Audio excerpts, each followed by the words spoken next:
A'udzu billahi minasyaitonir rajim. Bismillahirrahmanirrahim. Assalamualaikum warahmatullahi wabarakatuh. Alhamdulillah. Alhamdulillahilladzi anzala ala 'abdihil kitaba wa lam yaj'al lahu 'iwaja. قيما لينذر بأسا شديدا من لدنه ويبشر المؤمنين الذين يعملون الصالحات أن لهم أجرا حسنا أشهد أن لا إله إلا الله وأشهد أن محمدا عبده ورسوله اللهم صل على محمد وعلى آله وأصحابه أجمعين اللهم لا سهل إلا ما جعلته سهلا وأنت تجعل الحزن إذا شئت سهلا Allahumma la ilma lana illa ma 'allamtana innaka antal alimul hakim. Allahumma 'allimna ma yanfa'una wanfa'na bima 'allamtana wa zidna ilman wa 'amalan ya rabbal alamin, amma ba'du. Bapak Ibu jamaah yang sama-sama mengharap rahmat ridho Allah Subhanahu wa taala. Alhamdulillahilladzi ahyana ba'dama amatana wa ilaihin nusyur. Segala puji bagi Allah yang masih menghidupkan kita. Mudah-mudahan usia yang Allah berikan hari ini kita bisa isi dengan amal soleh sebaik-baiknya dan lebih baik dari hari kemarin insyaallah. Salawat dan salam terlimpah untuk junjungan kita Nabi Muhammad sallallahu alaihi wasallam. Sebelumnya, karena ini pertemuan setelah Ramadan bagi saya khususnya, saya ingin mengucapkan taqabbalallahu minna wa minkum. Dan kalau pertemuan kemarin ya, ada kata-kata yang mungkin dirasa kurang berkenan, saya mohon dimaafkan. Memang jarang ketemu ya, tapi ya, yang namanya tersakiti mah bukan karena sering bertemunya. Mungkin yang jarang bertemu juga bisa menyakiti. Mohon dimaafkan kalau ada kata-kata yang kurang berkenan, gestur tubuh yang kurang nyaman untuk diperhatikan. Jangan pakai pahala saya ya Pak ya. Karena kalau tidak dimaafkan, nanti urusannya pahala gitu. Sudah capek mengumpulkan pahala, malah Bapak yang pakai. Saya nggak mau. Jadi tolong dimaafkan. Kalau kemarin salah satu bank syariah ya tidak bisa diakses, padahal saldonya ada saldonya. Ya kita nggak mau juga. Saldo di akhirat ada, tapi nggak bisa dipakai. Tidak bisa diakses saldonya. Bahkan yang ada saldonya malah berkurang, hangus. Yang ada tagihan, begitu ya. Kan kemarin juga khususnya bagi nasabah mungkin ya. Saya juga termasuk nasabah. Bolak-balik ngecek, padahal mah tidak banyak begitu ya. Cuman bolak-balik, sugan we nambahan, begitu. Bukan khawatir ngurangan, sugan we nambahan. Bolak-balik ngecek. Tapi ternyata ya di dunia saat saldo tidak bisa diakses, saat uang tidak bisa dipakai, punya sudah cukup membuat kehebohan. Apalagi saat pahala tidak bisa digunakan. Di saat kita sangat membutuhkan pahala nanti di akhirat, mudah-mudahan ya jangan pakai pahala saya gitu ya Pak ya. Sudah mah sedikit diambil lagi sama orang lain, janganlah kita. Jamaah yang Allah muliakan, Bapak Ibu yang dirahmati Allah Subhanahu wa taala. Terakhir kisah Al-Qur'an yang kita tadaburi sama-sama itu kisah Nabi Adam alaihi salam. Kisah yang pertama. Kisah manusia yang pertama. Dan begitu banyak hikmah, pelajaran, faidah.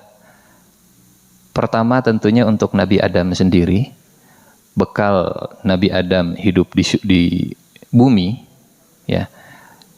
Pelajaran dari surga saat Nabi Adam berinteraksi. Khususnya interaksi yang Allah angkat, interaksi Nabi Adam dengan Hawa, interaksi Nabi Adam dengan iblis. Sampai akhirnya salah satu sumpahnya iblis yang Allah abadikan, kata iblis, la in akhartani ila yaumil qiyamah, ya Rabb, wahai Tuhanku, seandainya engkau akhirkan usiaku ila yaumil qiyamah, sampai hari kiamat, la ahtanikanna dzurriyyatahu. Jadi yang diincar oleh iblis bukan Nabi Adam lagi, karena Nabi Adam sudah dapat pelajaran, sekali tergelincir sudah cukup. Nabi Adam ya belajar dari satu kesalahan. Karena orang beriman, kata Rasulullah sallallahu alaihi wasallam, la yuldagh mu'minun fi juhrin marratain. Orang beriman itu tidak akan terperosok dua kali dalam lubang yang sama. La yuldagh mu'minun fi juhrin marratain. Orang beriman tidak akan melakukan kesalahan yang sama dua kali. Sekali salah, okelah, taubat, dimaafkan. Tapi kalau masih salah di tempat yang sama, terperosok di kesalahan yang sama, maka kesempurnaan imannya dipertanyakan. La yuldagh mu'minun fi juhrin marratain. Nabi Adam sekali tergelincir sadar, sehingga iblis mengincar bukan Nabi Adam lagi. La ahtanikanna dzurriyyatahu. Aku akan, ini bahasanya bahasa yang Allah abadikan. Ahtanikanna itu kalau dilihat di tafsir, saya akan mengendalikan manusia seperti tali kekang, pakai tali kekang. Jadi iblis akan menunggangi manusia seperti naon atuh munding teh naon bahasa Indonesianya? Muning, kerbau. Saya akan kendalikan manusia seperti mengendalikan hewan. Bahasa Arabnya la ahtanikanna dzurriyyatahu. Keturunan Adam akan saya kendalikan seperti mengendalikan hewan. Tarik kanan, manusia ke kanan. Tarik kiri, manusia ke kiri. Dipecut ke depan, manusia lari kencang. Ditarik ke belakang, manusia kemudian berhenti. Seperti janji iblis, la atiyannahum min baini aydihim wa min khalfihim wa an aymanihim wa an syama'ilihim. Saya akan kendalikan manusia ke depan, ke belakang, ke kanan, ke kiri. Jadi depan, belakang, kanan, kiri ada setannya. Kemarin mungkin Ramadan masih dibelenggu gitu ya. Sekarang lepas lagi. Jadi kalau kata Abdullah bin Abbas, ditarik dari belakang supaya tidak taat, didorong dari depan supaya dia taat. Ilustrasinya mungkin begini. Bangun tidur susah, setan tuh ngelus-ngelus. Lailun tawil, malam masih panjang, tenang. Karek setengah jam lagi adzan subuh, tidur. Sudah adzan subuh, tenang, karek adzan. Sudah qomat, baru qomat, tenang. Assalamualaikum warahmatullahi wabarakatuh. Tenang, karek jam 5, masih kena panjang terus begitu. Itu ditarik dari belakang. Ditarik dari depan, misalnya ada yang bangun dari jam 4, setengah 4, jam 3. Pas bangun, setan masih ganggu. Ganggunya dari depan. Gimana ganggunya setan? Cie, paling taat nih. Cie, paling soleh. Ganggu lagi. Yang tadinya taat, melawan syaitan, bangun, digoda supaya ria, supaya terganggu hatinya, dan seterusnya. Ditarik supaya jangan di sop pertama, jangan di sop pertama. Pas di sop pertama digoda lagi hatinya. Wih, paling rajin.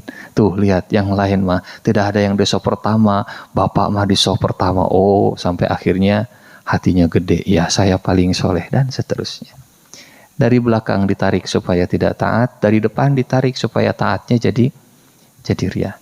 Tinggal belok kanan, belok kiri. Min baini aidihim wa min khalfihim wa an aimanihim wa an syama'ilihim. La ahtanikanna, kata iblis, saya akan kendarai manusia seperti hewan, seperti hewan tunggangan. Nabi Adam tidak diincar. Nabi Adam sudah belajar. Kecuali tentunya illa ibadaka minhumul mukhlasin, kecuali yang ikhlas, kata iblis, tidak bisa diganggu, tidak bisa digoda. Bapak Ibu yang Allah muliakan, turunlah Nabi Adam dari surga ke bumi. Dan ya konon, walaupun saya belum menemukan riwayat yang sahihnya ya, ini mah tidak menemukan di Quran, tidak menemukan di sunnah juga. Riwayatnya banyak, tapi yang valid saya masih belum itminan begitu, belum tenang. Ini mah bukan Quran sunnah, ini mah sugan cenah gitu ya. Bukan Al-Quran as-sunnah, tapi as-sugan dan as-cenah. Katanya Nabi Adam diturunkannya itu di ujung berung. Pan katanya Nabi Adam diturunkannya di Jeddah, maaf, di India. Siti Hawa diturunkannya di Jeddah katanya. Saya cari belum menemukan yang bikin itminan gitu. Katanya begitu. Wallahu a'lam bishawab. Kalaupun iya, ya dipisahkan oleh Allah dengan jarak cukup jauh. Sampai akhirnya dipertemukan. Dipertemukan di mana? Katanya dipertemukan di Arafah. Kenapa dinamakan Arafah? Karena Arafah dari kata ta'aruf, saling mengenal. Jadi lamun dibayangkeun mah, lamun didramatisir, ini Jeddah, ini India, ini Padang Arafah. Punten, mana yang jaraknya lebih jauh, Jeddah Arafah atau India Arafah? Siapa yang di India? Siapa yang di Jeddah? Berarti laki-laki untuk bertemu perempuan, perjalanannya lebih panjang cenah daripada perempuan untuk bertemu dengan jodohnya. Cenah itu kalau di India. Cenah da wallahu a'lam bishawab. Jadi lamun dibayangkeun mah, kan saat itu di dunia tidak ada lagi makhluk, tidak ada lagi manusia kecuali Adam dan Hawa. Cari Nabi Adam, Siti Hawa keliling-keliling. Adam suamiku, Hawa. Hawa istriku. Pasti lihat dari kejauhan. Kang Adam, Neng Hawa, Kang Adam. Meureun begitu ya. Itu kalau orang ujung berung. Akang, Neng, Akang, Neng, Akang. Nah, ketemulah di Arafah begitu. Ya, itu dari India ke Arafah ya, dan dari Jeddah ke Arafah. Ketemulah Nabi Adam dan Siti Hawa, dan Allah mengajarkan kepada mereka satu kalimat yang Bapak Ibu punten. Doa pertama yang Allah ajarkan kepada Nabi Adam saat turun ke dunia adalah doa anti rugi. Fatalaqa Adamu mir rabbihi kalimat, dan Nabi Adam talaqi dari Allah doa-doa kalimat. Kalimat apa yang Allah ajarkan pertama ke Nabi Adam bekal di dunia? Kalimat Rabbana zalamna anfusana wa illam taghfir lana wa tarhamna lanakunanna minal khasirin. Pak, Bu, punten, mana yang lebih berbahaya? Rugi atau bangkrut? Rugi atau bangkrut? Khasir atau muflis? muflis. Khasir saja kita diajarkan untuk berlindung supaya tidak jadi orang yang rugi, gitu ya. Wa illam taghfir lana wa tarhamna lanakunanna minal khasirin. Dan ini kan kalimat yang ditalakikan, diajarkan langsung oleh Allah Subhanahu wa taala. Allah mengajarkan, wahai Adam, saat engkau minta ampun, fokuslah ke diri sendiri. Rabbana, Tuhan kami, zolamna, kami sudah zolim terhadap diri kami. Allah tidak mengajarkan kepada Nabi Adam, ya Allah, gara-gara iblis abi teh jadi kieu. Ya Allah, gara-gara digoda iblis saya teh jadi tergelincir. Zolamna anfusana, kami telah menzolimi diri kami sendiri. Beda dengan iblis. Iblis gimana?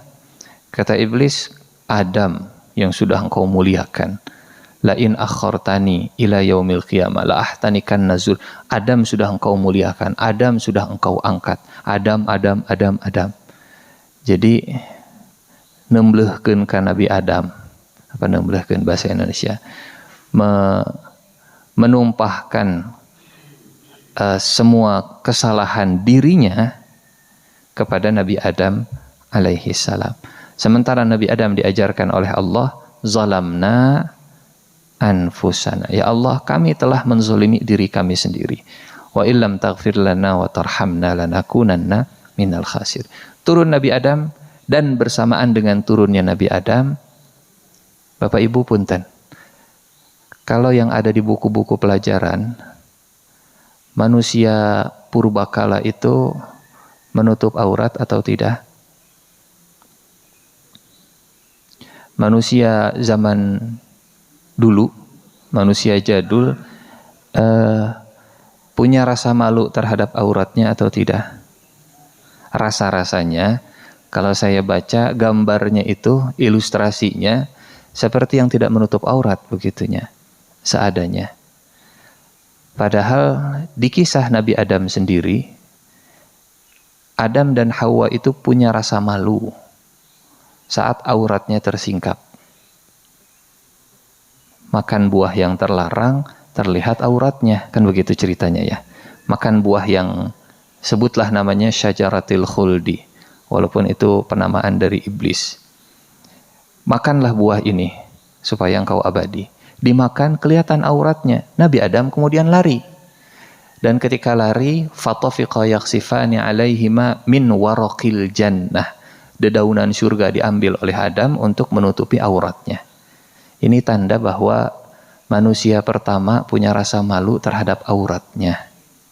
Buktinya, saat kelihatan langsung cari sesuatu untuk menutup auratnya. Bahkan Adam dan Hawa itu saling menjauh. Kenapa? Punten Bapak Ibu, walaupun Adam dan Hawa suami istri, tapi tidak terbiasa untuk saat di surga. Tidak terbiasa auratnya saling terbuka, walaupun suami istri. Dan kita juga sama, waktu awal-awal menikah mah begitu ya.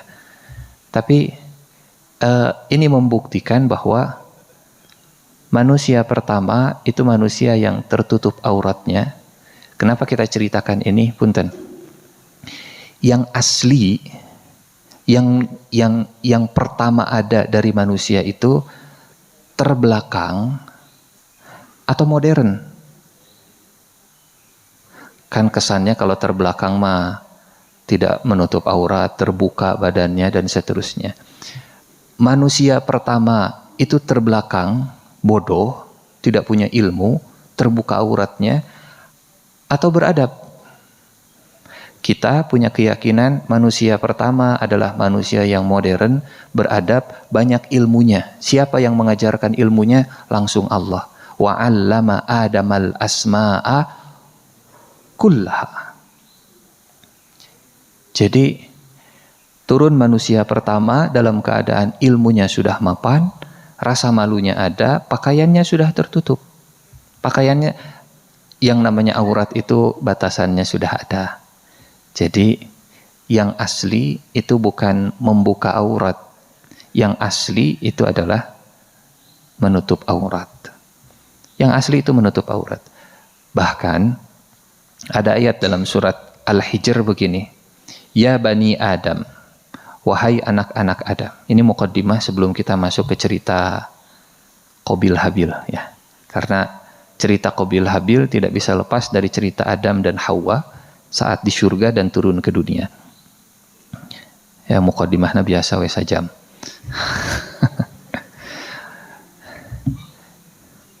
Kata Allah Subhanahu wa taala, "Ya Bani Adam, wahai anak Adam, la yaftinannakumus syaitan."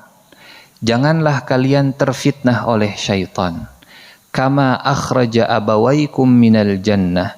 Sebagaimana syaitan atau iblis telah mengeluarkan kedua orang tua kalian dari surga. Yanzi'u anhuma libasahuma. Iblis atau syaitan sudah membuat pakaian Adam dan Hawa terlepas dari tubuhnya. Jadi kerjaan syaitan sejak dari surga, sejak dari manusia pertama, kerjaan syaitan itu menarik pakaian dari manusia supaya terlihat auratnya. Kerjaan syaitan. Yanzi'u anhuma libasahuma liyuriyahuma sawatihima. Kerjaan iblis, kerjaan syaitan membuat manusia membuka auratnya, menarik pakaian manusia supaya terlihat auratnya. Liyuriyahuma sawatihima. Innahu, kemudian kata Allah, sesungguhnya syaitan, iblis dan para tentaranya, innahu yarakum huwa wa qabiluhu min haitsu la tarawnahum. Iblis dan syaitan bisa melihat kalian dari arah, dari cara yang kalian tidak bisa melihat mereka. Sehingga saat kita buka baju, kita menyebut nama Allah supaya auratnya tetap terhalang bahkan dari pandangan syaitan. Bahkan dari pandangan syaitan. Innahu yarakum huwa wa qabiluhu min haitsu la tarawnahum. Artinya kalau bahasa kekinian begini. Apa bahasa sekarang teh? Fashion yang mengajak manusia untuk membuka auratnya itu mah kaset lama yang diulang. Fashion yang mengajak manusia untuk menutup auratnya itu fashionnya Nabi Adam dan Siti Hawa. Pak Ustadz, kalau di rumah dengan pasangan bagaimana? Itu malah yang cerita. Urusannya beda. Ini konteksnya di luar, ya, di luar rumah.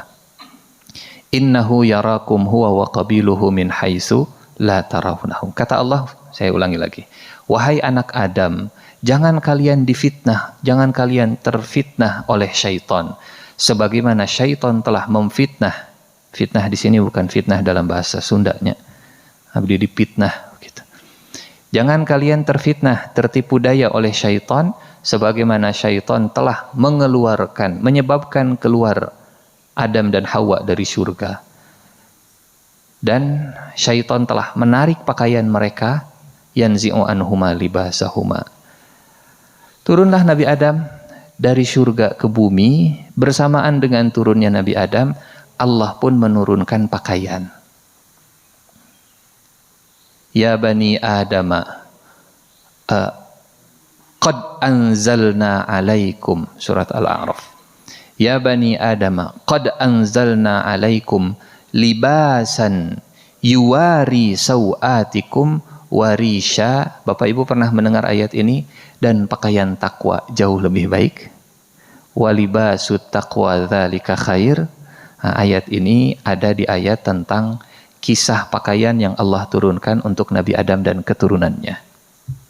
Ya Bani Adam, wahai anak Adam, kami telah turunkan untuk kalian pakaian untuk menutup aurat kalian. Warisha dan bulu. Pakaian dan bulu-bulu kami turunkan untuk kalian. Walibasut taqwa dzalika khair. Dan pakaian takwa itu jauh lebih baik. Libasut taqwa dzalika khair. Nah, artinya manusia pertama, kalau kita membayangkan keluarga Nabi Adam, jangan bayangkan seperti ilustrasi-ilustrasi di buku-buku begitu ya. Manusia jadul adalah manusia yang tidak berpakaian, auratnya terbuka kemana-mana, enggak. Turun Adam, turun juga pakaian, tertutup aurat semuanya. Jadi yang asli dari manusia adalah tertutup auratnya. Yang menutup aurat dia itu pengikut Nabi Adam, pengikut manusia yang pertama, yang mengajak membuka aurat. Nah, sebaliknya berarti. Saya mah biasa we giliran toser. Bapak Ibu nu nyemesna begitu. Nah, iblis sudah berjanji, la in akhartani ila yaumil qiyamah la ahtanikanna dzurriyyatah. Yang diincar oleh syaitan, yang diincar oleh iblis keturunannya. Iblis punya keturunan, iblis punya anak. Dulu pernah kita ceritakan ya, kalau nggak salah. Ada yang bertanya ke Imam Asy-Sya'bi, wahai Imam, kalau Adam punya keturunan karena menikah dengan Hawa, kalau iblis punya keturunan, siapakah istrinya iblis? Jawaban Imam Asy-Sya'bi bagus. Aduh, saya nggak diundang, jadi tak apa. Saya tidak tahu. Allahu a'lam bishawab. Bagaimana cara iblis berketurunan dan seterusnya. Yang jelas iblis seperti manusia, dari kalangan jin, ya. Mereka makan seperti manusia makan, bahkan di antara makanan mereka makanan manusia. Kata Rasulullah sallallahu alaihi wasallam, kalau manusia makan tidak menyebut nama Allah, maka syaitan akan ikut makan bersama. Saat kita baca bismillah, Allahumma barik lana, syaitan menjauh, dia enggak makan. Apa makanan syaitan? Makanan bangsa jin. Selain yang dimakan manusia, kata Rasulullah, salah satunya tulang. Tulang. Jin makan tulang. Maka Rasulullah melarang istinja. Bukan istinja. Kalau istinja pakai air. Istijmar. Rasulullah melarang istijmar, bersuci menggunakan tulang. Gitu. Kenapa? Makanan saudara-saudara kalian dari bangsa jin. Ngan urang mah ka tulang-tulangna oge dituang. Pak Ustad ieu mah lunak tulangna da di maham atuh. Karunya bangsa jin meureun teu kabake. Heureuy eta mah Bu. Jamaah yang Allah muliakan, dari pertemuan Nabi Adam dan Siti Hawa, kemudian lahirlah anak pertama. Kita sebut anak pertama karena Rasulullah yang menyebutnya. Dalam hadis riwayat Muslim, anak pertama Nabi Adam adalah Qabil. Redaksi hadisnya begini. Setiap pembunuhan yang terjadi di muka bumi, maka anak pertama Nabi Adam itu mendapatkan dosanya juga. Illa alabni Adamil awwal, anak Adam yang pertama. Memang di Al-Quran tidak disebut namanya, di hadis juga saya tidak menemukan namanya. Saya menemukan namanya ada dalam tafsir At-Tabari. Sebutlah begitu ya, sebutlah namanya Qabil, sebutlah namanya Habil. Kata Imam At-Tabari dalam tafsirnya, saat Nabi Adam melahirkan, setiap kelahiran Nabi Adam selalu lahir dalam keadaan kembar. Dan kembarnya, apa istilahnya, kalau kembar laki perempuan tuh sepasang. Anak pertama lahir, laki perempuan. Anak kedua lahir, laki perempuan. Berapa anak Nabi Adam? Total, kata para ulama, kata para ahli tafsir, total anak Nabi Adam ada 40. Jadi Siti Hawa berapa kali melahirkan? 20, begitunya.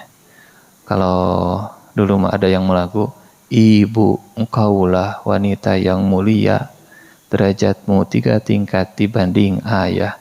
Kau mengandung, melahirkan, mengandung lagi, melahirkan lagi, mengandung lagi, melahirkan 20 kalian berarti diulang na eta teh. 20 kali melahirkan dan setiap melahirkan kembar. Nah, pertanyaannya, di bidan mana lahirna? Siapa yang membantu proses persalinan Siti Hawa? Apakah di paraji, di dokter, sesar, atau siapa yang membantu persalinan? Ini bukti bahwa Nabi Adam punya ilmu bagaimana membantu persalinan istrinya. Kamana deui da dokter teu acan aya, universitas belum ada begitu ya, fakultas kedokteran, fakultas kebidanan belum ada. 20 kali Siti Hawa melahirkan, siapa yang membantu persalinan? Nabi Adam. Nabi Adam alaihi salam. Tidak ada manusia lain, tidak ada keluarga lain. Lahirlah anak pertama, lahirlah anak kedua. Inilah yang kemudian Allah perintahkan untuk diceritakan. Bapak Ibu nanti bisa rujuk, bisa lihat kisah kita pada hari ini, insya Allah hanya ada di satu surat, tidak nyebar di surat-surat yang lain. Kalau kisah Nabi Adam tersebar di banyak surat. Kalau kisah kita pagi hari ini, insya Allah lebih simpel, ada di surat Al-Ma'idah, surat kelima, ayat 27 sampai dengan ayat ke-31. 27-31. Lahirlah anak Adam yang pertama, Qabil. Sebutlah namanya Qabil dengan pasangannya. Lahir anak Adam yang kedua, sebutlah namanya Habil dengan pasangannya. Bapak Ibu yang Allah muliakan, jadi syariat, ya, syariat setiap nabi, syariat setiap rasul itu berbeda-beda. Punten Pak, dari 40 anaknya Nabi Adam, sekarang anaknya keturunan cucu cicitnya Nabi Adam ada berapa miliar Pak?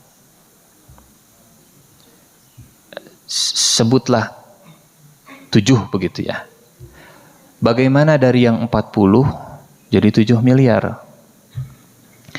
Dengan siapa anaknya Nabi Adam menikah sampai akhirnya sekarang manusia jumlahnya begitu banyak? Siapa besannya Nabi Adam Pak? Nabi Adam punya besan tidak? Nabi Adam punya menantu tidak Pak? Iya dijawab atuh Bapak Ibu. Nabi Adam punya besan tidak? Kalau Nabi Adam tidak punya besan, terus dari mana umat manusia hari ini? Hah? Apakah membelah diri seperti amuba begitu? Memperbanyak diri? Mereka menikah.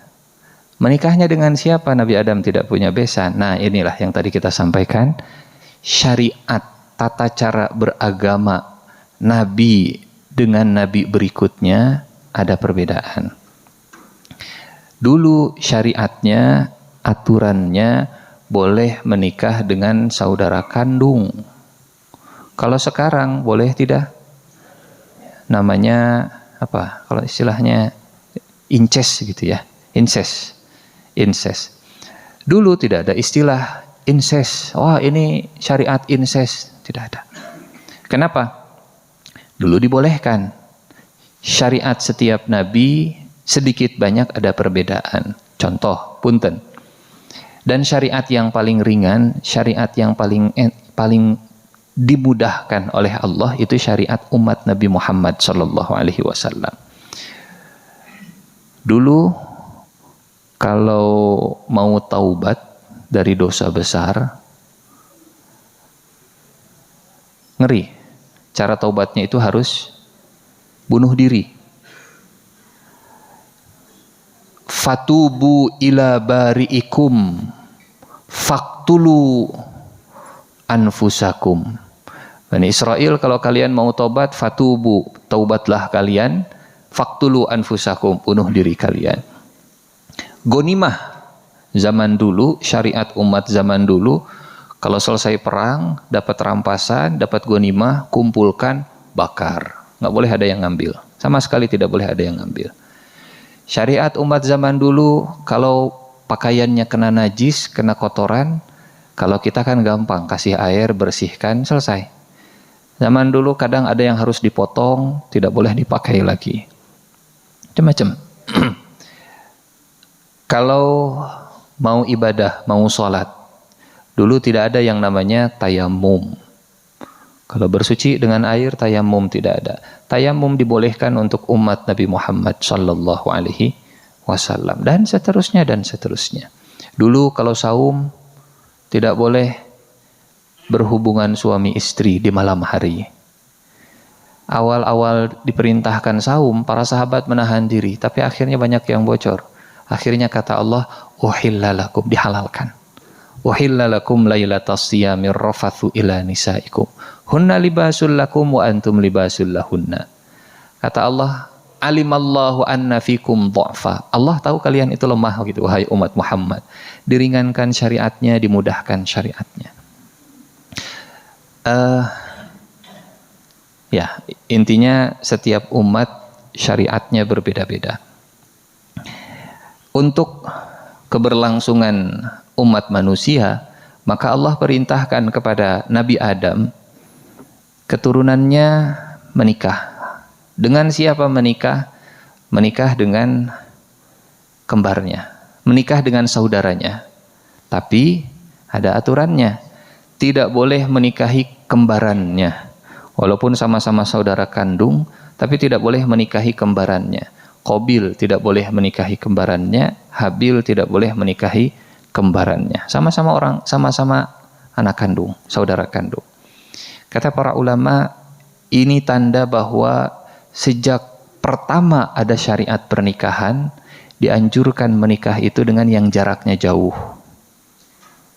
Ini bareng. Maka Qabil nikah dengan kembarannya Habil. Makin jauh jaraknya, mudah-mudahan makin baik keturunannya. Dengan sepupu boleh, tapi makruh kata para ulama. Sepupu itu hukumnya mahram atau bukan mahram sepupu? Bukan mahram. Sepupu itu boleh dinikahi. Boleh, tapi kata para ulama makruh. Kenapa makruh? Kalau terjadi apa-apa, dikhawatirkan adik dan kakak hubungannya jadi tidak baik. Gitu. Ini adik dengan kakak besan, anaknya kemudian dinikahkan, kan sepupu. Sepupu itu bukan mahram. Artinya kalau sepupu bukan mahram, sentuhan kulit itu termasuk yang dijaga, gitu ya. Ikhtilat termasuk yang dijaga. Tapi ada Pak Ustadz, ia mau wargi. Iya, bukan mahram, wargi juga, sepupu. Nah, dianjurkan untuk jauh. Makin jauh jaraknya, makin baik insya Allah keturunannya. Tapi, punten, terjadilah kemaksiatan yang pertama. Dan kemaksiatan yang pertama ternyata terjadi dalam bab masalah wanita, dalam bab masalah syariat pernikahan. Adam perintahkan, wahai Qabil, engkau menikah dengan kembarannya Habil. Habil, engkau menikah dengan kembarannya Qabil. Terjadilah maksiat yang pertama, penolakan yang pertama terhadap syariat Allah. Kata Qabil, enggak mau. Terulang lagi apa yang dulu pernah terjadi di surga. Aba, menolak. Enggak mau, saya enggak mau menjalankan perintah Allah ini. Aba. Kenapa tidak mau? Oh, enak di Habil, enggak enak di Qabil. Enak di, karena Qabil kakaknya, si ade we ngeunah atuh. Habil yang enak, saya enggak enak. Kenapa? Kata Imam At-Tabari dalam tafsirnya, walaupun ini tidak kita temukan dalam Al-Quran, ya. Kata Imam At-Tabari dalam tafsirnya, karena kembarannya Qabil lebih cantik dari kembarannya. Ini artinya manusia pertama juga bisa menilai, ya gelis ente. Dari manusia pertama, ya, sudah fitrah begitu ya, sudah fitrah. Qabil bisa menilai, ini kembaran saya lebih cantik daripada kembarannya Habil. Ditolak, enggak. Kembaran saya dia akan jadi istri saya. Ditolak syariat Allah Subhanahu wa ta'ala. Jadi kemaksiatan pertama dari anak Adam terjadi dalam masalah syariat pernikahan.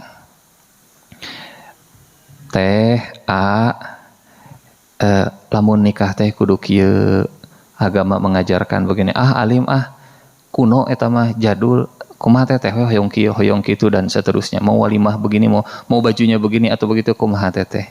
Itu hanya sejarah lama yang terulang.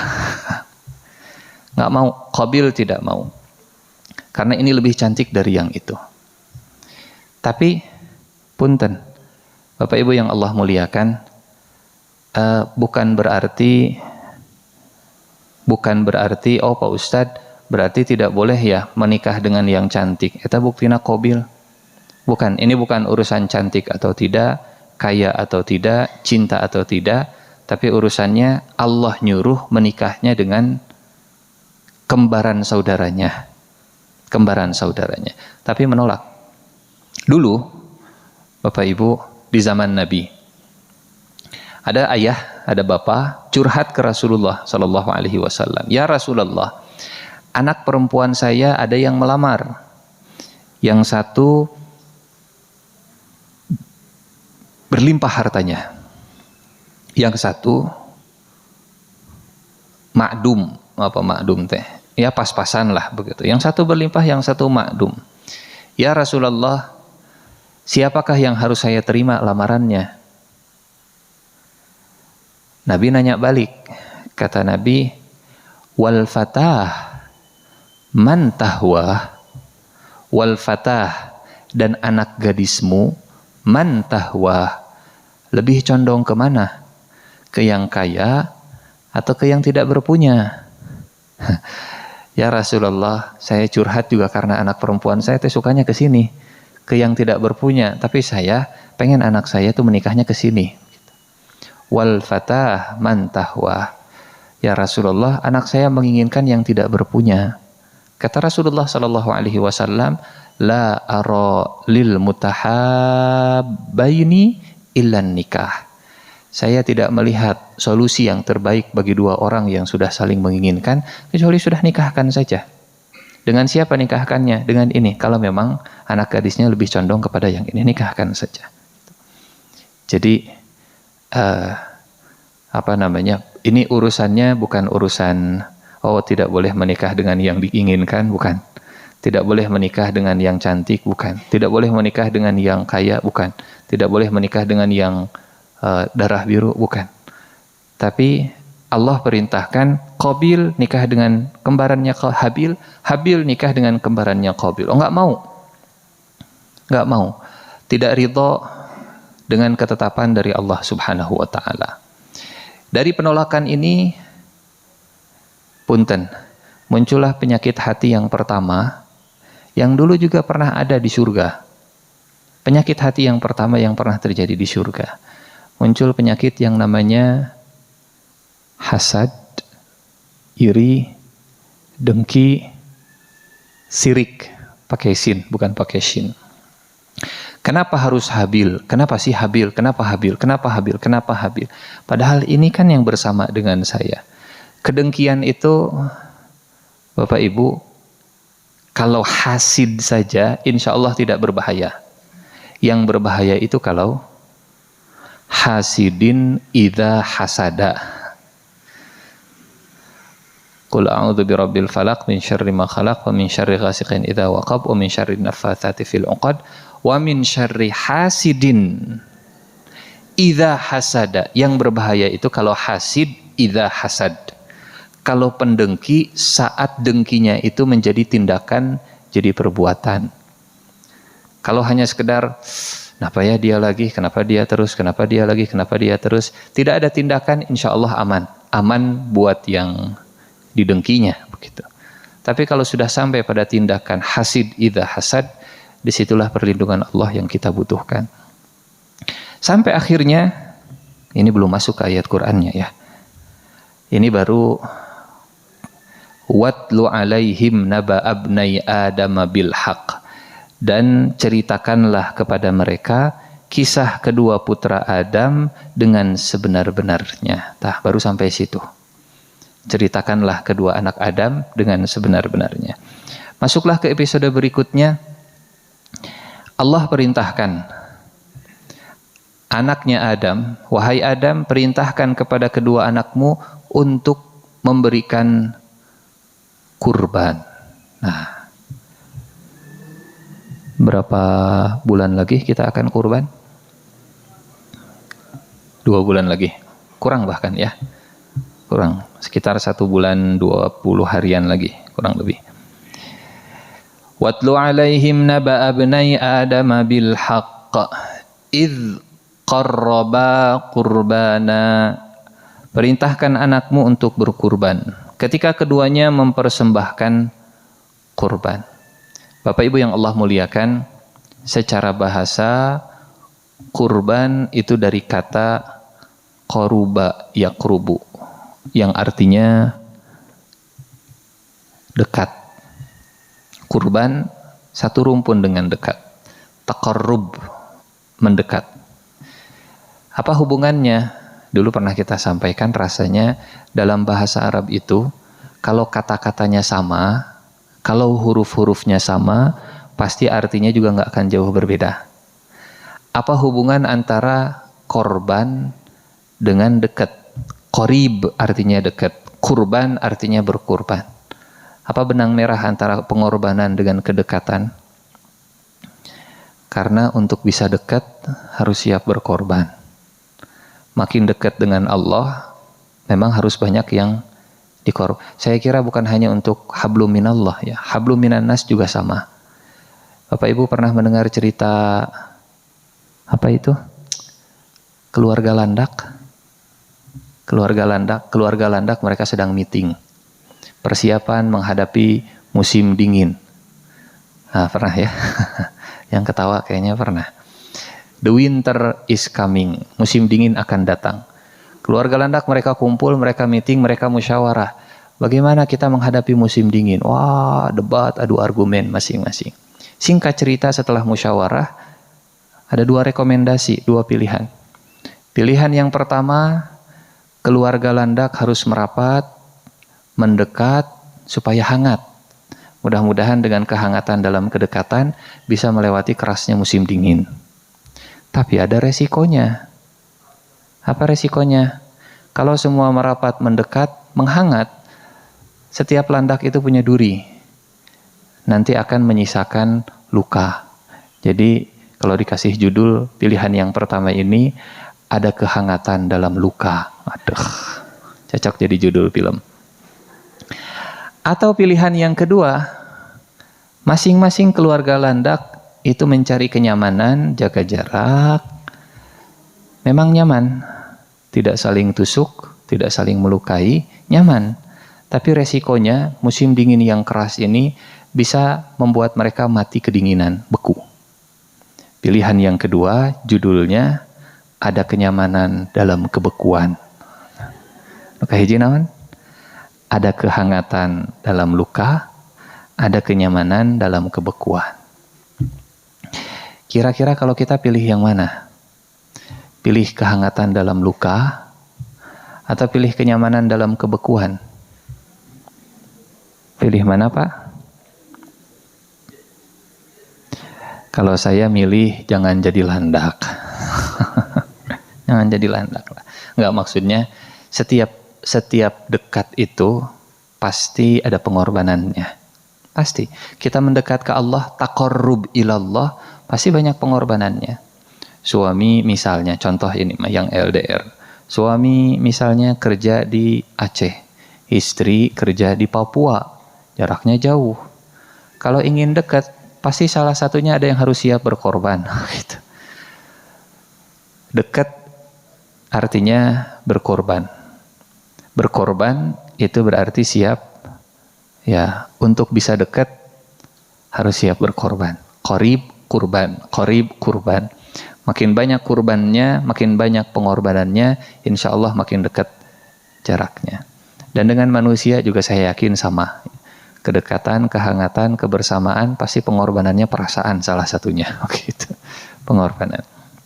Nah, Allah perintahkan kepada Nabi Adam, perintahkan anakmu untuk berkurban. Iz qarraba kurbana. Ceritanya masyhur. Masih kata Imam Tabari. Tidak diceritakan di Al-Quran.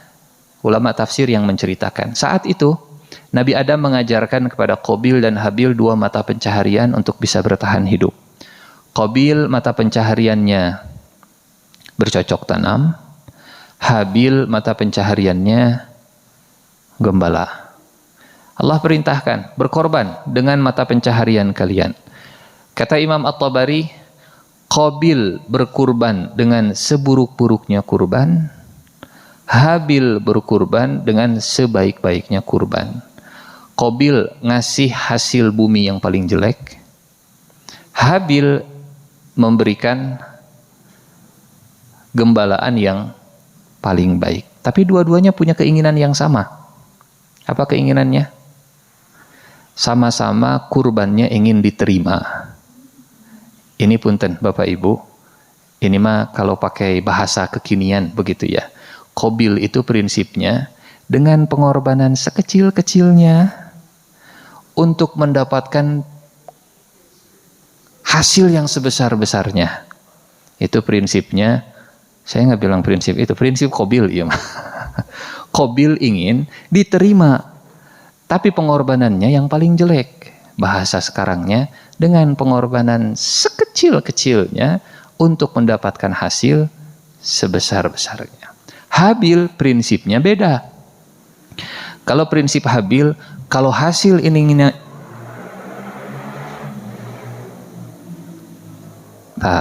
aya AdSense lah lamun di YouTube mah gitu ya. Kalau prinsipnya Habil, kalau ingin hasil yang terbaik, maka pengorbanannya juga harus yang terbaik. Kira-kira kita keturunan Habil atau keturunan Qabil, Bapak Ibu? Hah?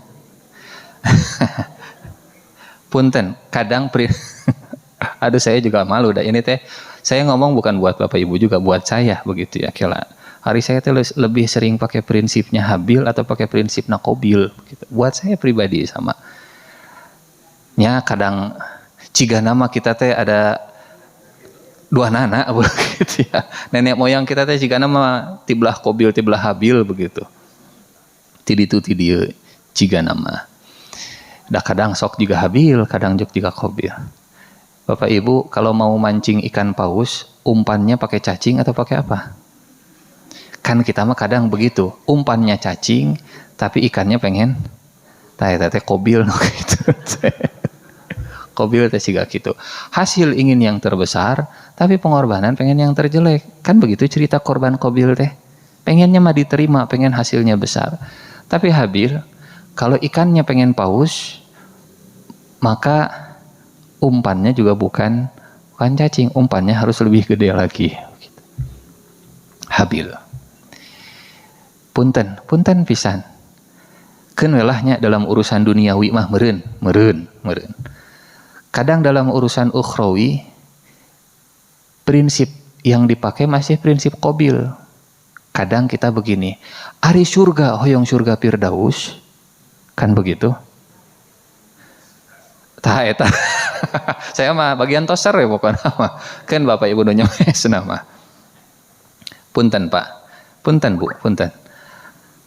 Kalau masuk surga Firdaus itu ujiannya berat atau ringan? Kalau kita diuji pengen ujian yang berat atau pengen ujian yang ringan? Hari surgana hoyong Firdaus atau sana?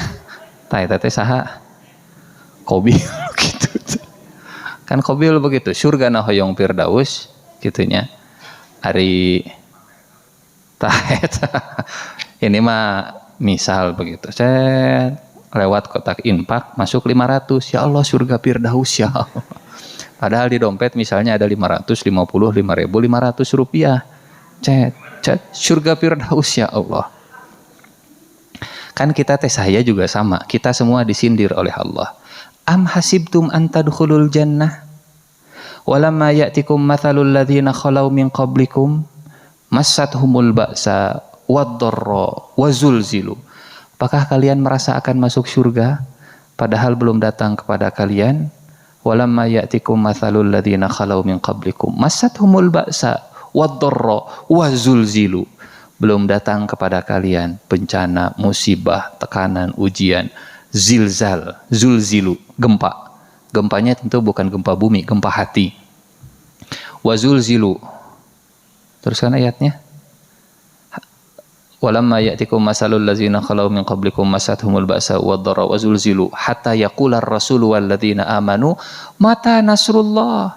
Saking dahsyatnya gempa, ujian, cobaan, sampai Nabi dan Rasul pun bilang, kapan ya Allah memberikan pertolongan?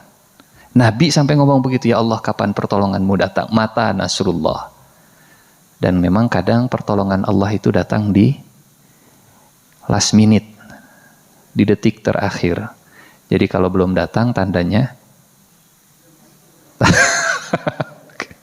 masih kene can kapepet begitu. Hatta idzastai asar rusul wa zannu annahum qad kudzibu ja'ahum nasruna.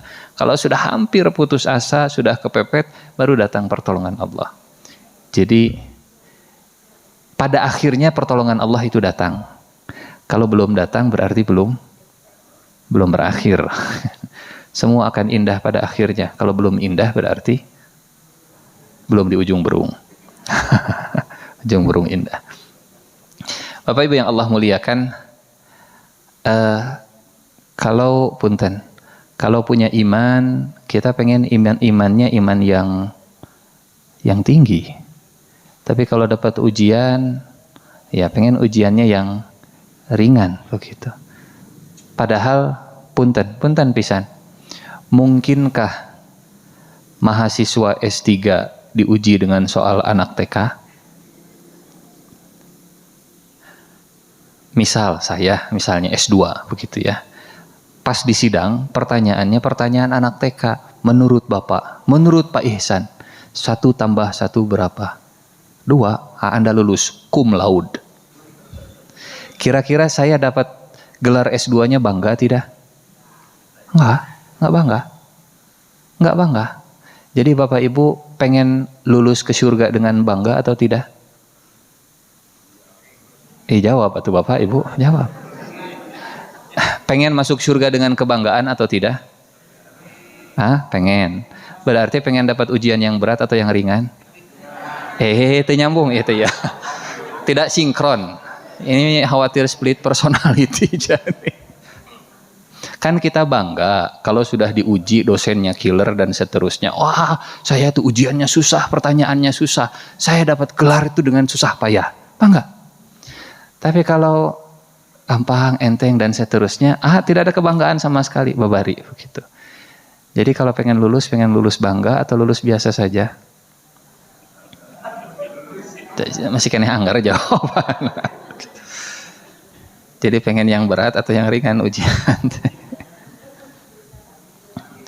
Manggalah itu diserahkan ke Bapak Ibu. Yang jelas, ahasiban nas ayyaqulu amanna wa hum la yuftanun. Apakah manusia mengira mereka mengatakan beriman kemudian tidak diuji? Tinggi imannya, tinggi juga ujiannya. Dan mal mungkin S2 pertanyaan TK kan begitu. TK pertanyaan TK, la yukallifullahu nafsan illa wus'aha. SD pertanyaan SD, SMP pertanyaan SMP. Jadi kalau ya Allah, ini berat-berat teuing ujian teh. Mudah-mudahan cara pandang lebih positif ya Allah. Mudah-mudahan ini tanda bahwa Engkau melihat iman saya semakin meningkat. Aduh, GR. Tapi setidaknya jadi ya menguatkan begitu ya. Ada cara pandang positif sedikit lah begitu. Sampai mana tadi teh? Oh iya, sampai kurban. Watlu alaihim naba abnai Adam bil haqqi iz qarraba qurbana. Masing-masing berkurban. Dan apa tanda diterimanya? Dulu kalau diterima kelihatan Bapak Ibu. Kalau amal soleh diterima, dulu tuh kelihatan. Kalau sekarang kan dirahasiakan. Saya tidak membayangkan kalau saat ini yang diterima dan tidak terima kelihatan oleh orang lain. Kalau sekarang kan kita hanya berprasangka, sigana mah mudah-mudahan diterima.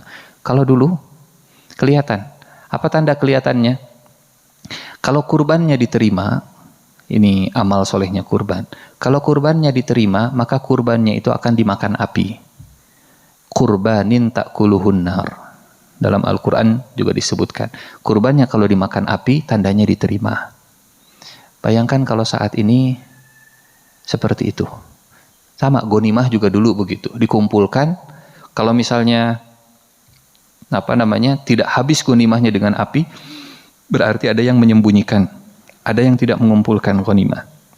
Dulu kelihatan jejak dan bekas amal soleh diterima itu nampak begitu. Sehingga kalimat fatuqubbila min ahadihima walam yutaqabbal minal akhar, diterima pengorbanan Habil dan tidak diterima pengorbanan Qabil. Kelihatan saat Qabil melihat kurbannya Qabil ditolak, kurbannya Habil diterima, dengkinya makin menjadi-jadi. Sudah mah kembarannya itu diambil oleh Habil, ditambah sekarang Habil kelihatan kurbannya diterima sementara Qabil tidak, di depan mata. Fatuqubbila min ahadihima walam yutaqabbal minal akhar. Dan muncullah dari lisan Qabil dampak dari hasadnya. Qala la'aqtulannak, saya akan bunuh engkau wahai Habil. Bapak Ibu punten, apa kesalahan Habil sampai harus dibunuh? Salah apa Habil sampai dibunuh? Apakah Habil bersalah? Habil tidak bersalah. Habil tidak bersalah. Jadi Qabil lebih fokus ke Habil daripada ke dirinya sendiri, sehingga menyalahkan ini semua gara-gara Habil, maka Habil harus saya habisi. Habil harus dihabisi. La'aqtulannak, saya akan bunuh engkau.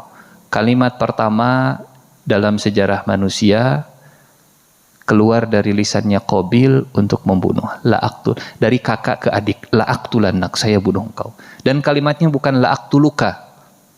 Kalimatnya la'aqtulannaka, saya sungguh benar-benar akan dengan sangat membunuh engkau. Serius gitu. Ada huruf lam di awal, ada huruf nun di akhir, tanda serius. Huruf untuk taukid. Qala, kata Habil, innama yataqabbalullahu minal muttaqin. Abang, kurban yang diterima innama yataqabbalullahu minal muttaqin. Allah hanya menerima kurban dari orang-orang yang bertakwa. Kenapa kurban AA tidak diterima? Karena Allah menerima dari yang bertakwa. Artinya apa Bapak Ibu? Mana yang disebut bertakwa? Mendapatkan hasil sebesar-besarnya dengan pengorbanan sekecil-kecilnya, atau yang bertakwa itu untuk hasil sebesar-besarnya maka pengorbanannya juga harus yang besar. Mana ciri orang bertakwa? Nah, prinsipnya Habil itu tanda ketakwaan. Prinsipnya Habil itu bukti ketakwaan. Innama yataqabbalullahu minal muttaqin. Jadi orang yang bertakwa adalah orang yang mawas diri, sadar diri. Orang bertakwa adalah orang yang sadar surga itu mahal, maka harganya juga harus mahal dibayarnya. Orang bertakwa bukan orang yang tahu surga mahal, tapi bayarnya dengan, nah, siga tadilah begitunya. Surga. Innama yataqabbalullahu minal muttaqin. Itu di ayat ke-27. Teraskan? Saya tahu Bapak Ibu pengen bilang stop, tapi tetega sih kan. Satu ayat lagi saja ya. Insya Allah ini ayat terakhir. Mungkin kalau masih ada pertemuan, kita lanjutkan di pertemuan berikutnya. Masuk ke ayat 28. Kisah Qabil dan Habil ada 5 ayat. Dari ayat 27, 28, 29, 30, 31. Tadi sudah ayat 27, kita masuk ayat 28. Kata Habil ke Qabil kakaknya, qala innama yataqabbalullahu minal muttaqin. La in basatta ilayya yadaka litaqtulani ma ana bibasiti yadiya ilayka liaqtulak. Inni akhafullaha rabbal alamin. Qabil, kalau engkau mengulurkan tanganmu untuk membunuhku, saya tidak akan mengulurkan tanganku untuk membunuhmu. Karena saya takut kepada Allah Subhanahu wa ta'ala. Bapak Ibu, tadi kita sampaikan syariat umat sebelum kita, syariat Nabi sebelum kita berbeda dengan syariat kita yang lebih baik, lebih cocok buat kita. Dulu yang namanya membunuh orang untuk membela diri itu tidak diperbolehkan. Kalau umat Islam hari ini, umat Nabi Muhammad dibolehkan. Ya, misalnya ada rampok masuk, kemudian dia mengancam, kemudian kita lawan balik. Itu bukan termasuk pembunuhan yang terlarang, karena masuknya membela diri. Bahkan diperintahkan oleh Allah. Dalam surat Asy-Syura ada ayat begini. Walladzina idza asabahumul baghyu yantasirun wa jazaa'u sayyi'atin sayyi'atum mithluha faman afa wa aslah, dan seterusnya. Walladzina idza asabahumul baghyu, dan umat Nabi Muhammad itu adalah umat yang kalau dia diserang yantasirun, mereka membela diri. Wa jazaa'u sayyi'atin sayyi'atum mithluha, balasan satu keburukan adalah keburukan yang sama. Faman afa wa aslah, adapun bagi siapa yang memaafkan dan memperbaiki, itu lain lagi ceritanya. Artinya umat Nabi Muhammad itu dibolehkan, boleh kita dizolimi, kita balas, boleh? Boleh. Pak Ustadz, kalau tidak bisa membalas bagaimana? Bolehkah mendoakan keburukan? Boleh tidak? Mendoakan keburukan ke orang yang menzolimi kita, ya, yang langsung menzolimi kita, boleh tidak? Hah? Ini boleh dan tidaknya harus pakai dalil, ya. Yang bilang boleh harus pakai dalil, yang bilang tidak juga harus pakai dalil. Ini konteksnya, si fulan zolim ke saya nggak bisa balas, bolehkah saya mendoakan keburukan buat yang menzolimi saya? Boleh atau tidak? Para ulama berbeda pendapat di sini, masya Allah. Kalau yang saya pahami, Bapak Ibu, yang saya temukan di juz juz ke-6, ada ayat begini. La yuhibbullahul jahra bis-su'i minal qawli illa man zulim. La, tidak. Yuhibbullah, suka. Allah tidak suka. La yuhibbullahul jahra, Allah tidak suka bicara terang-terangan. Bis-su'i minal qaul, bicara kencang dengan keburukan, bicara jelek, ngomong jelek. Illa, ada pengecualian, manzulim, orang yang terzolimi. Wa kanallahu sami'an alima, sungguh Allah mendengar dan mengetahui. Jadi pintu membalas dibuka oleh Allah untuk umat Nabi Muhammad. Kalau tidak bisa membalas, pintu doa dibuka oleh Allah. Tapi ada pintu yang terbaik, kalau mau memaafkan. 3 pintu dibuka. 3 pintu dibuka. Kalau memaafkan, ya balasannya surga. Wal afina anin nas, begitu ya. Balasannya surga, dikasih oleh Allah.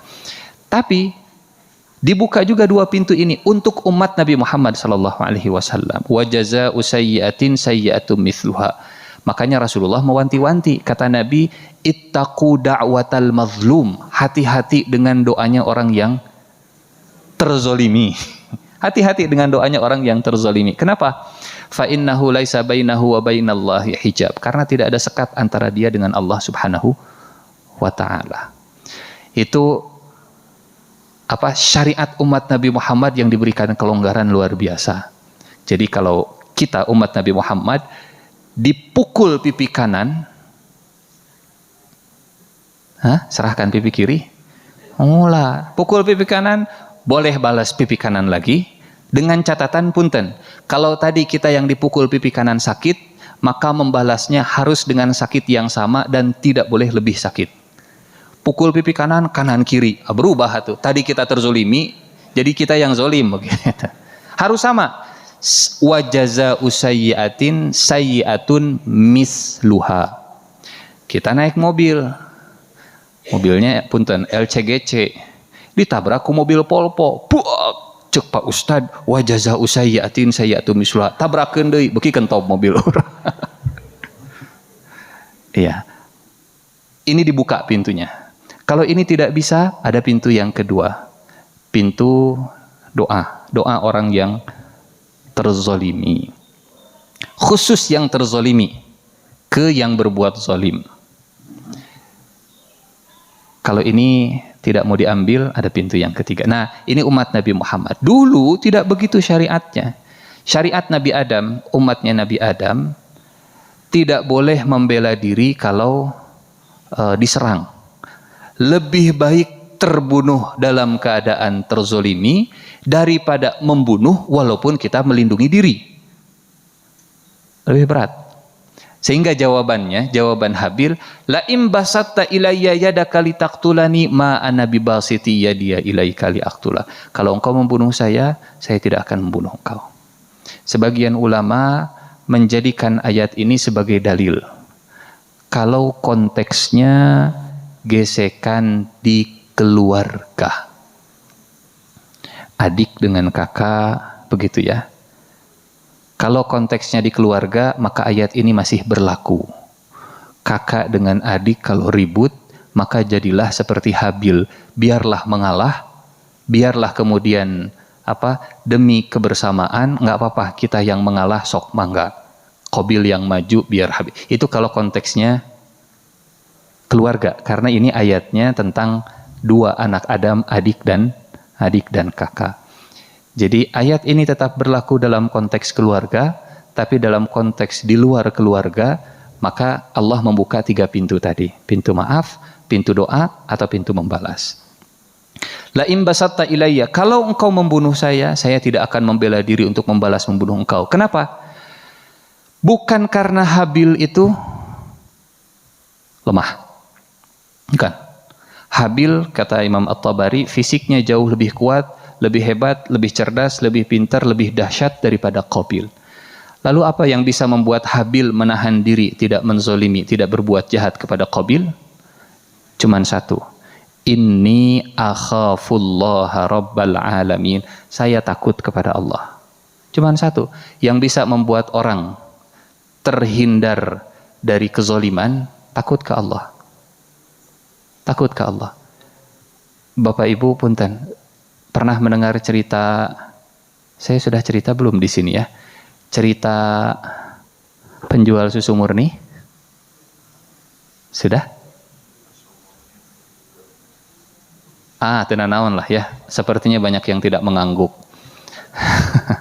Penjual susu murni, Umar bin Khattab dan penjual susu murni, mungkin pernah mendengar cerita ini. Umar bin Khattab keliling tengah malam, kebiasaannya. Satu malam Umar bin Khattab istirahat di satu dinding rumah, nyender tengah malam. Ternyata penghuni rumahnya belum tidur, ibu dan anak perempuan. Kata ibu ke anak perempuannya, teh, susu murni untuk dijual besok campur dengan air. Kata anak perempuannya, buat dijual atau buat konsumsi pribadi? Kata ibunya, buat dijual supaya untung banyak. Kata anak perempuannya, Bu, kalau buat dijual, Umar sudah melarang jualan susu campur air. Apalagi dikasih label murni. Etama susu oplos begitu ya, susu oplos, susu campur. Umar sudah melarang. Kata ibunya begini, teh, Umar sudah melarang, tapi Umar kan tengah malam begini paling sudah tidur, moal apaleun lah Umar masuk ke campur kan. Padahal Umar dengar di luar. Umar mau campur saja. Toh yang lain juga jualan susu murni campur dengan air, batur ge siga gitulah. Sebab kecurangan itu ada 4. 1, merasa tidak diawasi. 2, batur oge siga gitu. 3, ditekan sama ibunya sok. Yang keempat, keuntungan dari cara yang tidak benar tadi. Sebab curang kan begitu biasanya. Tapi hanya satu yang bisa menyelamatkan seseorang dari perbuatan curang tadi. Apa itu? Jawaban si anak perempuannya, Bu, mungkin Umar tidak tahu. Mungkin Umar sudah tidur. Mungkin Umar nggak tahu. Mungkin yang lain melakukan. Tapi punten, bukannya Tuhan Umar bin Khattab tidak tidur. Bukannya Tuhan Umar bin Khattab melihat kita, jangan Bu, saya takut ke Allah. Inni akhafullaha rabbal alamin. Hanya satu yang bisa mencegah dari perbuatan seperti tadi, takut. Dialog berhenti, selesai. Umar yang di luar menyimak, kagum, takjub dengan jawaban anak perempuan tadi, rumahnya langsung dikasih tanda. Kasih tanda tertentu. Umar pulang, dipanggil semua anak laki-lakinya. Abdullah, Asim, Abdurrahman, semua anak laki-laki dipanggil. Ditanya satu-satu. Barudak, sahanu tos siap nikah. Asim angkat tangan. Asim bin Umar bin Khattab. Saya Pak siap nikah. Kata Umar, cari rumah yang sudah Bapak kasih tanda. Tandanya dikasih tahu. Cek ya penghuni rumahnya. Kalau belum punya suami, nikahi anaknya, bukan ibunya. Ibunya mah jang saha itu, jang Pak Agus ya. Ustaz Agus. Jang saha we. Anak perempuannya, bukan ibunya. Cek kalau belum punya suami. Dicek oleh Asim, ketemu, tapi Asim ragu. Apa tidak salah Umar nyuruh anaknya menikah dengan wanita penjual susu murni? Bukan bangsawan, bukan anak pejabat, bukan anak pembesar, biasa latar belakangnya. Akhirnya konfirmasi balik lagi, Pak, apa benar Asim anak Umar, khalifah pejabat paling tinggi, menikah dengan wanita penjual susu murni? Kata Umar begini redaksinya, andai Umar masih punya hajat untuk menikah, Umar yang akan menikahinya. Bahasa lainnya, mun aatu daek ku bapa dikawina. Oh gitu. Nikahi. Kenapa harus penjual susu murni? Ceritalah Umar bin Khattab kejadian tadi malam. Jangan lihat kerjanya, jangan lihat latar belakangnya, lihat takwanya. Lihat rasa takutnya kepada Allah. Singkat cerita, menikah. Asim dengan wanita penjual susu murni. Lahir dari pernikahan ini perempuan namanya Laila. Laila binti Asim bin Umar bin Khattab. Laila kemudian menikah dengan Abdul Aziz bin Marwan bin Hakam, gubernur Madinah. Dari pernikahan ini lahirlah Umar bin Khattab, atas Umar bin Khattab dulu. Umar bin Abdul Aziz. Kan bapaknya Abdul Aziz atau makanya jadi Umar bin Khattab. Abdul Aziz menikah dengan Laila, lahirlah Umar bin Abdul. Siapa Umar bin Abdul Aziz? Umar bin Abdul Aziz itu cicitnya Umar bin Khattab dari jalur ibu, pemimpin umat Islam, khalifah, hanya 2,5 tahun. Tapi berhasil mengembalikan kesejahteraan kepada umat Islam. Kalau bahasa sekarang, bahasa kita, 2,5 tahun teh setengah periode lah. Gitu. Setengah periode tapi bisa mengembalikan kesejahteraan. Itu Umar bin Abdul Aziz. Sekarang kita tahu bagaimana caranya mencetak keturunan seperti Umar bin Abdul Aziz. Caranya bagaimana, Pak? Jualan susu murni. Gitu. Atau nikahkan anak kita dengan penjual susu murni yang bertakwa, yang takut ke Allah. Nah, inilah kalimat terakhir dari, bukan kalimat terakhir, masih ada kalimat lanjutannya, tapi insya Allah kalimat lanjutannya di bulan depan. Jadi Habil ngomongnya itu panjang begitu ya. Ngomong ayat berikutnya di bulan depan lagi. Insya Allah. La in basatta ilayya yadaka litaqtulani ma ana bibasiti yadiya ilayka liaqtulak inni akhafullaha rabbal alamin. Bapak Ibu yang Allah muliakan, kita cukupkan kisah Qabil dan Habil sampai ke ayat 28 ya. Ada yang ditanyakan sebelum ditutup? Alhamdulillah tidak ada. Tidak ada. Alhamdulillah, sesuai prediksi. Kalau tidak ada, kita sama-sama tutup dengan doa kifaratul majlis.